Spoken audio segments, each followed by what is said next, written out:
Hello students, welcome to SVS English classes. We are here to discuss the topic active and passive voice. Under the topic active and passive voice, we are to discuss models यानी कि model auxiliary verbs, model auxiliaries तीनों एक ही नाम से जानी जाती हैं। तीन नाम से एक ही चीज़ को हम पुकारते हैं, models, model auxiliaries and model auxiliary verbs. तो मॉडल्स क्या होती हैं? मॉडल वर्ब्स क्या होती हैं?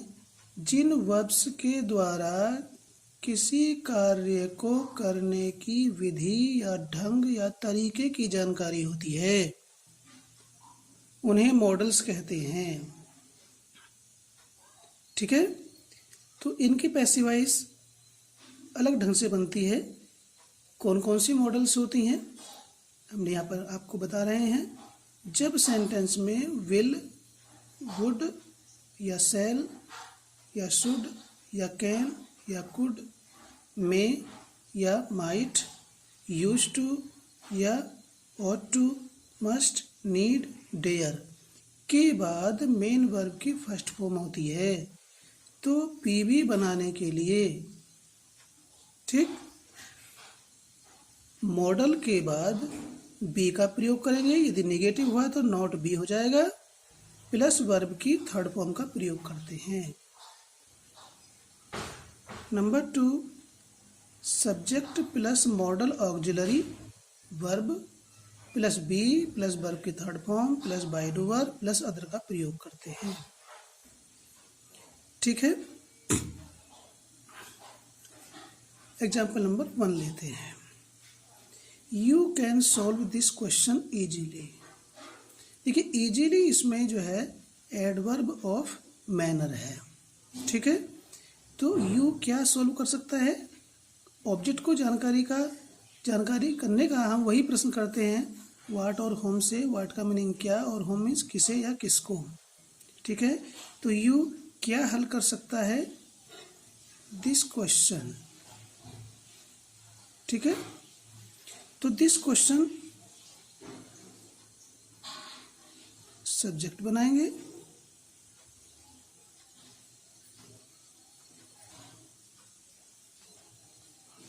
Can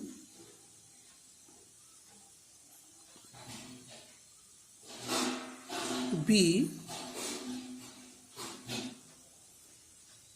can be. अब देखिए, कैन का हमने कैन बी कर दिया।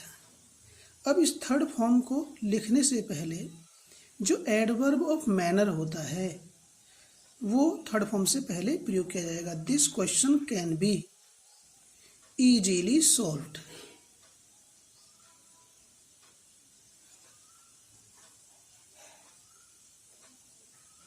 Can be easily solved by you. जो एडवर्ब ऑफ मैनर होता है वह मेन वर्ब की थर्ड फॉर्म से पहले रख दिया जाता है।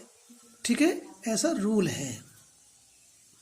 Number 2, she could not teach you Hindi yesterday. Could past tense से प्रयोग होता है। इसमें दो ऑब्जेक्ट है। सी किसे नहीं पढ़ा सकी, यू को क्या नहीं पढ़ा सकी, हिंदी। ठीक है, ये इनडायरेक्ट ऑब्जेक्ट है और हिंदी डायरेक्ट। ये इनडायरेक्ट और ये डायरेक्ट ऑब्जेक्ट है।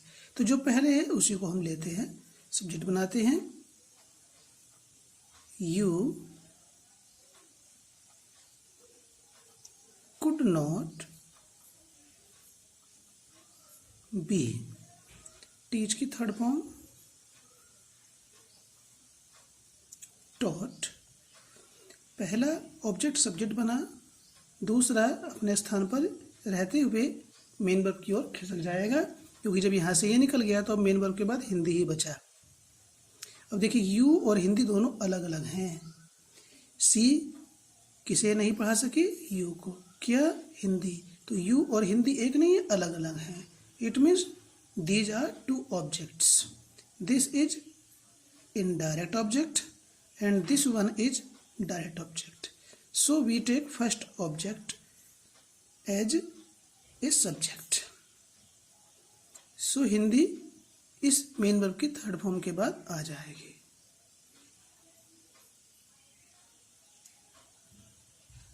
by her.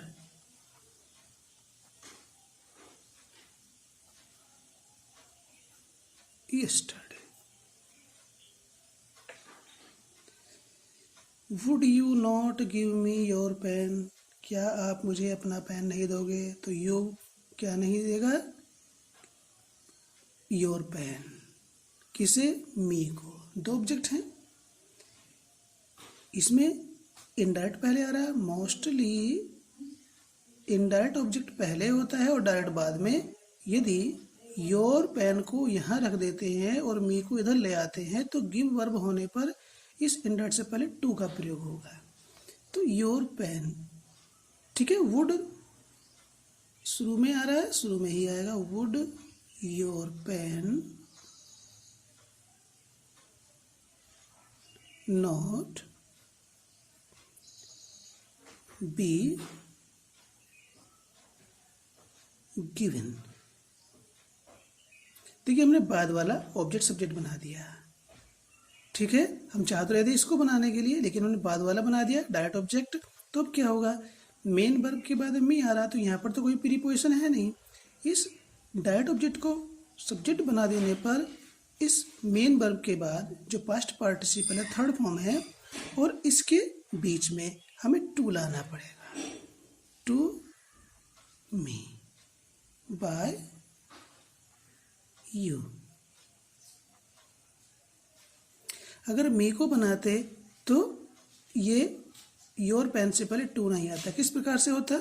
मैं ओरल बता रहा हूँ। वुड आई, देखिए वुड यू है, तो जब इसका सब्जेक्ट आई बनेगा तो शुड नहीं होने का है, ठीक है। तो would I not be given your pen by you, इस प्रकार से बनेगा। Should Ramesh not respect his parents, ये मॉडल है।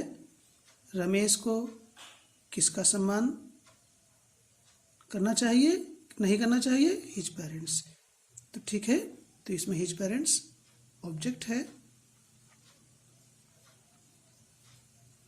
Should his parents not be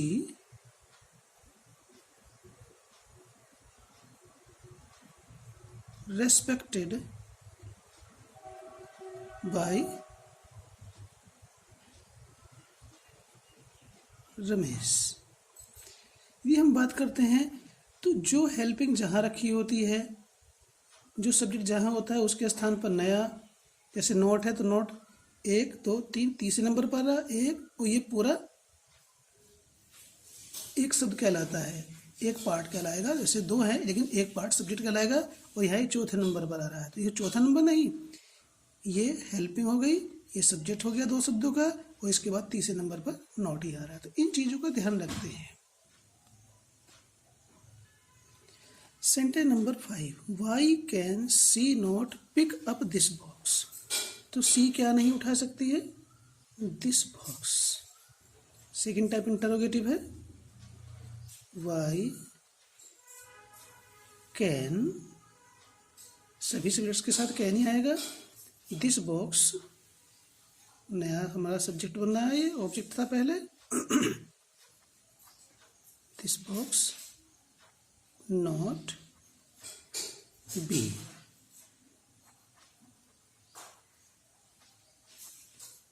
picked up by her, question mark. May I take your notebook. यहाँ पर model हमारी मे आ गई है, फर्स्ट टाइप इंटरोगेटिव है। यहाँ परमिशन ले रहा है। तो हालांकि हम आपको ये नहीं बता रहे कि कौन सी मॉडल के कितने प्रयोग हैं, क्या क्या विधि बता रही है, हम तो केवल आपको एक्टिव से पैसिव वॉइस बता रहे हैं। तो मे का प्रयोग सभी सब्जेक्ट्स के साथ होगा। मे योर नोटबुक इसमें ऑब्जेक्ट है। May your notebook be taken by me. Next है my grand mother use to tell me fairy tales. अब देखिए यहाँ पर भी जो टू टेल ये इन्फिनेटिव है, यूज के साथ में इन्फिनेटिव आता है, मी इनडायरेक्ट ऑब्जेक्ट है और फेरी टेल्स डायरेक्ट। तो हम पहले को ही सब्जेक्ट बनाते हैं। आई यूज्ड, ये मॉडल है, सेकंड फॉर्म तो जैसे कर है ही, लेकिन ये मॉडल में काउंट होती है। तो आई यूज्ड टू, ठीक है, ये यूज टू यहाँ पर है, हमने यूज टू का प्रयोग कर दिया। अब हम इसके बाद बी का और प्रयोग करेंगे। Be I used to be told, मुझे क्या सुनाया जाया करता था, दूसरा ऑब्जेक्ट आ जाएगा fairy tales.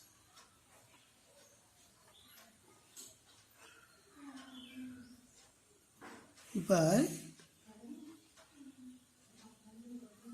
My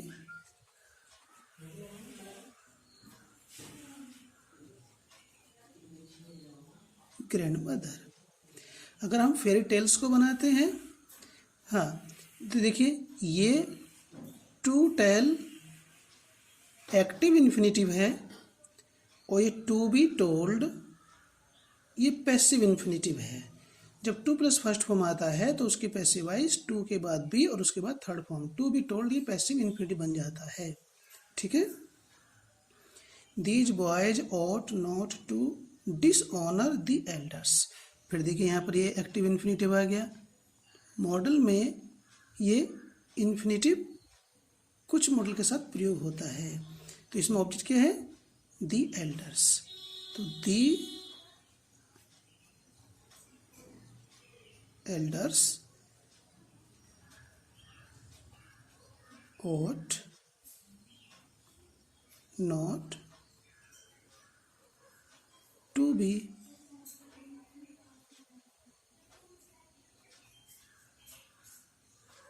dishonored by these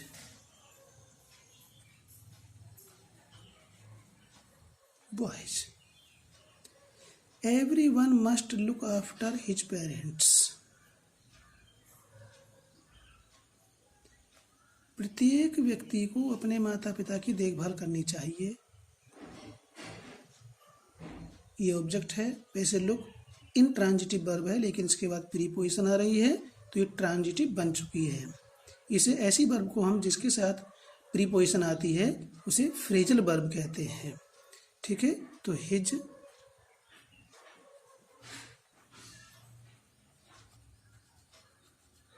parents must be looked after। ये प्रीपोजिशन मेन वर्ब के साथ रहती है, बाद आती है, मेन वर्ब के बाद ही रहेगी, चाहे एक्टिव से पैसिव हो या पैसिव से एक्टिव हो। इसी के बाद हमारे बाई प्रीपोजिशन आएगी। By everyone. और ध्यान दें, एवरीवन जो है इंडेफिनिट प्रोनाउन है और इंडेफिनिट प्रोनाउन के साथ पजेसिव ही जाता है। इसके साथ पजेसिव ही जाएगा। ठीक है। इसका ऑब्जेक्ट हिम होगा। Rohan need not take medicine now. तो नीड हालांकि मेन वर्ब भी है, लेकिन यहाँ पर मॉडल के रूप में प्रयोग हो रही है। इसमें ऑब्जेक्ट है मेडिसिन। रोहन को क्या लेने की आवश्यकता नहीं है अब, मेडिसिन। Medicine need not. अब ध्यान दीजिए, नीड यहाँ मॉडल के रूप में प्रयोग हो रही है तो यहाँ पर टू नहीं आता है, ठीक है। यदि टू लिख दिया तो मिस्टेक हो जाएगी। Need not be taken by Rohan now. She dare not catch the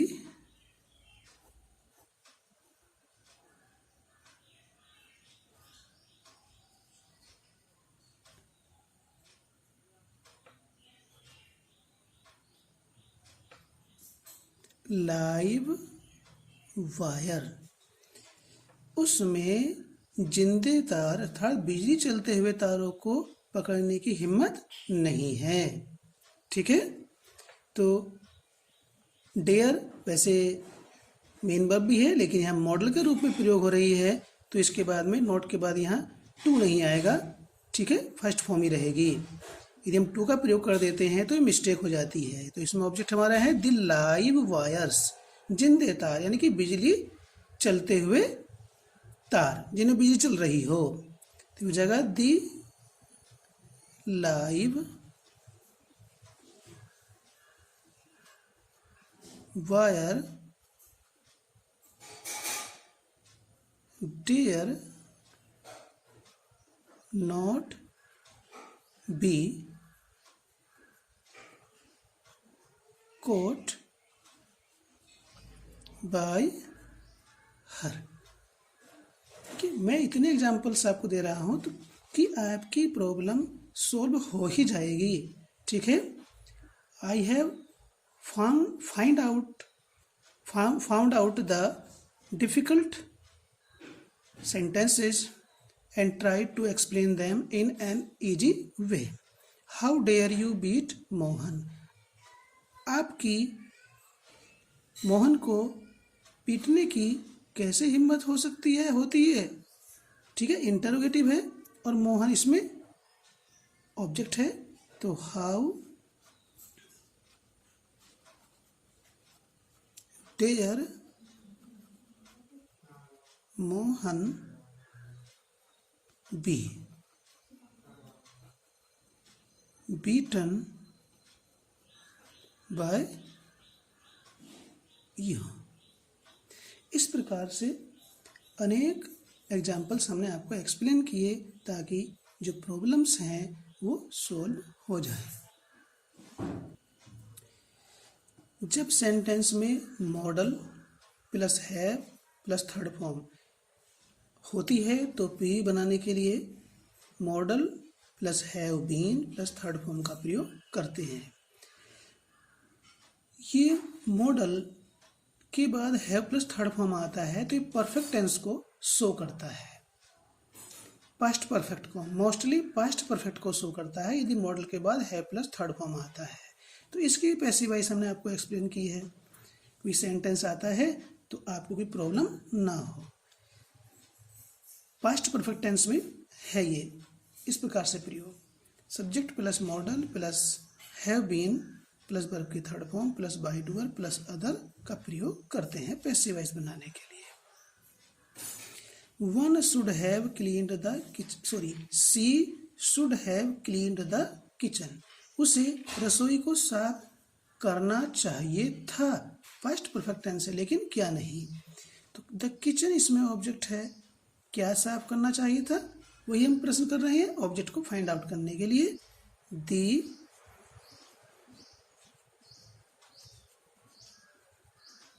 kitchen should have been cleaned by her. Could they not have captured the thief? क्या वे चोर को नहीं पकड़ सकते थे? ठीक है, तो ये कुड जो है यहाँ पास्ट परफेक्ट टेंस की जानकारी दे रहा है। द थीफ किसको नहीं पकड़ सकते थे? द थीफ को। तो इसमें ऐसा नहीं कि दे के साथ कुड आ रहा, थीफ के साथ कुछ और आएगा, सी के साथ शुड आ रहा है तो किचन के साथ कुछ और आएगा। जो सी के साथ आ रहा है, जो मॉडल है पहले से ही, उसी का प्रयोग होगा। तो could the thief not have been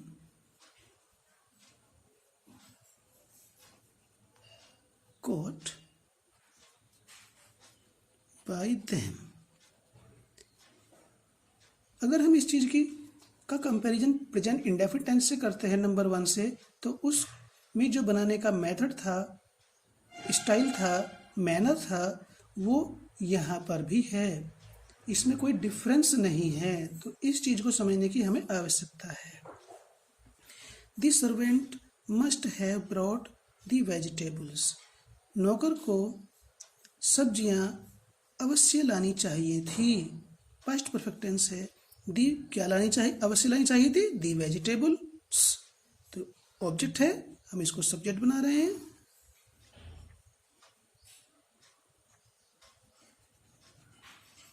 the vegetables must have been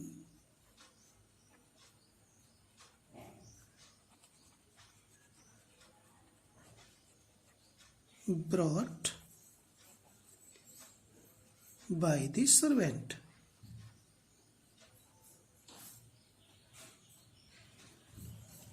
देखिए, जब तक हमें रूल्स याद होंगे तब तक हमसे गलती नहीं होगी।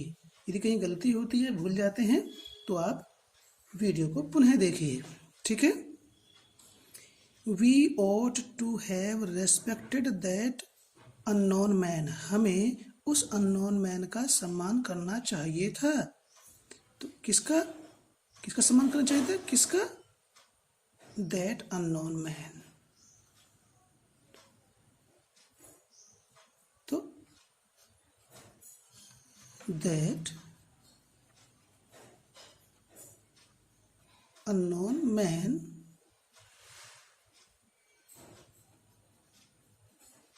ought to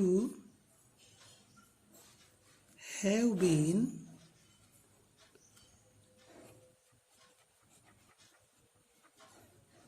respected by us।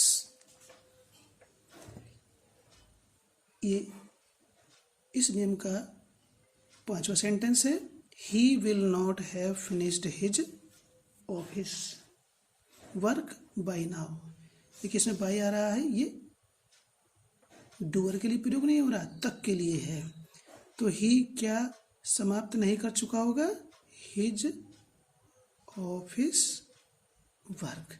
ये इसमें ऑब्जेक्ट है। ठीक है। तो हो जाएगा his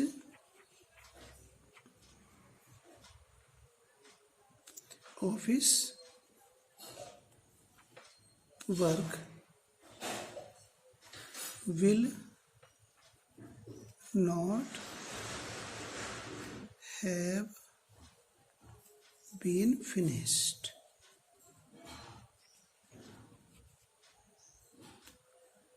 by him by now। ये सेंटेंस फ्यूचर परफेक्ट टेंस का है। तो इस तरह के सेंटेंस हमने आपको वहां पर भी एक्सप्लेन किए हैं। नंबर 4, जब सेंटेंस में is, am, are, was, were, has, have, had, will have, shall have के बाद टू प्लस वर्ब की फर्स्ट फॉर्म, जिसे हम इन्फिनेटिव कहते हैं, होता है, तो पैसिव वॉइस बनाने के लिए इन ऑक्सिलरीज के बाद to be plus third form passive infinitive का प्रयोग करते हैं। सब्जेक्ट प्लस ऑक्सिलरी वर्ब्स जो भी है एक ही आएगी सेंटेंस में, plus to be plus verb की third form plus by to verb plus other का प्रयोग करते हैं। देखिए, हम आपको एक चीज बता रहे हैं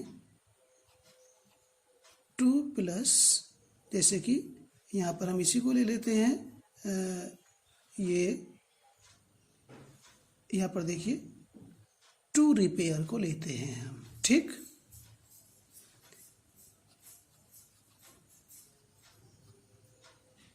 ये हमारा एक्टिव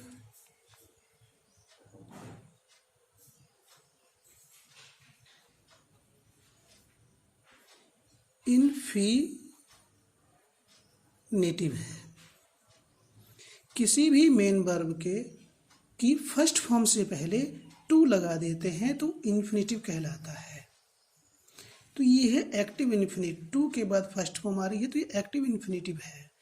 अब ये इसी को हम लिखते हैं टू बी रिपेयर्ड। ये हमारा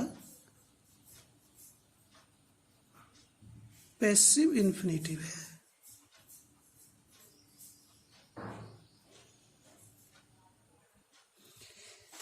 इतने रूल्स हैं हर एक, वैसे तो हर एक सब्जेक्ट में है, केमिस्ट्री लगा लो, फिजिक्स लगा लो, मैथ्स लगा लो, और हम आते हैं ग्रामर पर।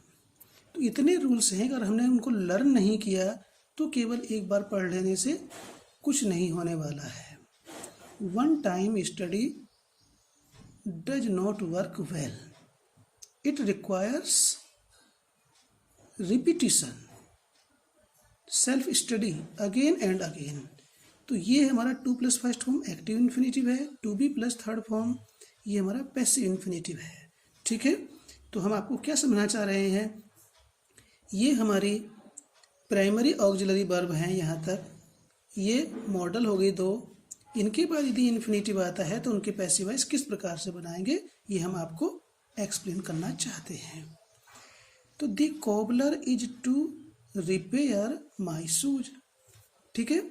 तो कोबलर क्या रिपेयर करना कोबलर को क्या रिपेयर करना है, कोबलर को क्या रिपेयर करना है, my shoes.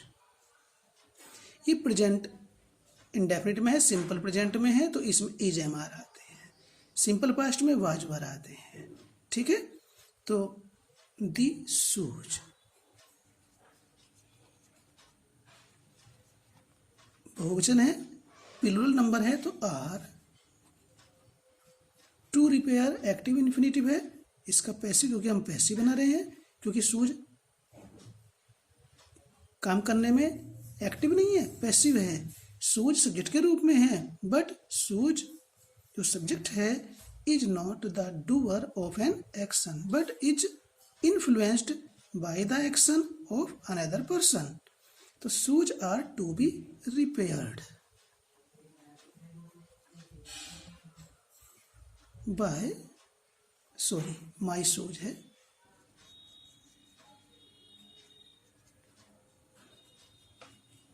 my shoes are to be repaired by the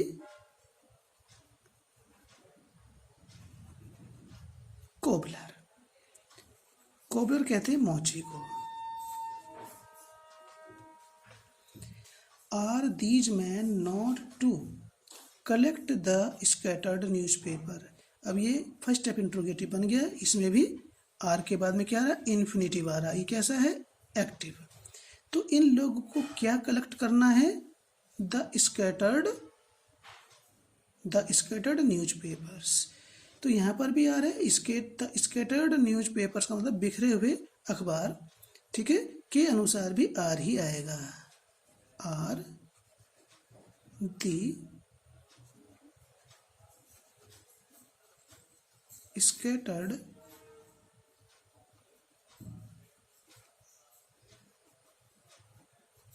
newspapers not to, ये एक्टिव इन्फिनिटिव है। अब पैसिव वॉइस बनेगा तो पैसिव इन्फिनिटिव बनेगा, टू के बाद बी लगाएंगे और third form collected by these man, question mark. Suresh was to boil the potatoes. Suresh को पोटैटोज बॉयल करने थे। क्या बॉयल करने थे? The potatoes. सब ऑब्जेक्ट है, सब्जेक्ट बन जाएगा दी पोटैटोज। प्लूरल नंबर है, were to be boiled by Suresh.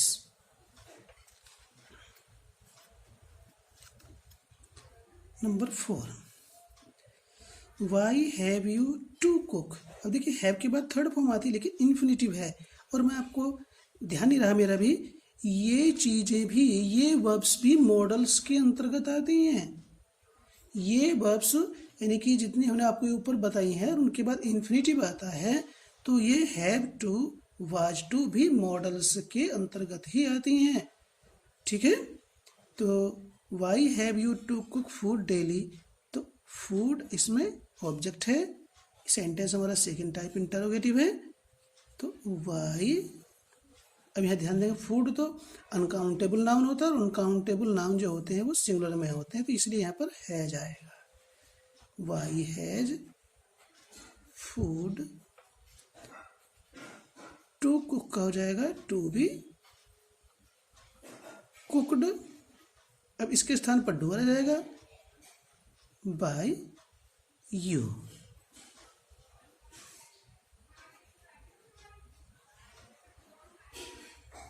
Daily. ठीक है, यहाँ पर देखिए, I shall not have to wash the clothes. मुझे कपड़े नहीं धोने पड़ेंगे। ठीक है, तो क्या नहीं धोने पड़ेंगे? The clothes.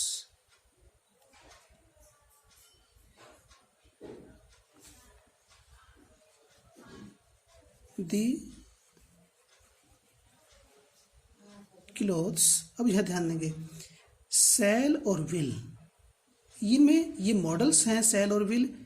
आई और वी के साथ तो सेल ही प्रयोग होता है और अन्य के साथ विल, बाकी अन्य मॉडल्स में ऐसा नहीं होता है। इज एम आर है तो इज सिंगुलर के साथ, आर प्लूरल के साथ, ठीक है, और एम आई के साथ, वो चीज़ तो होगा।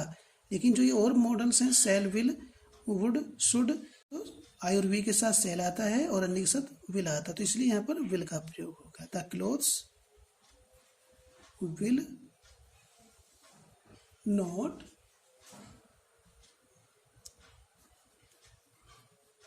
Have to be washed by me। ठीक है, इस प्रकार से हमने आपको ये डिटेल में मॉडल्स की पैसिव वॉइस आपको एक्सप्लेन की और प्रत्येक सेंटेंस को चुन करके आपके सामने एक्सप्लेन किया गया है। So I think the problems regarding the models is clear to you, and I hope all the topic of models in passive voice will be clear to you. Okay, bye.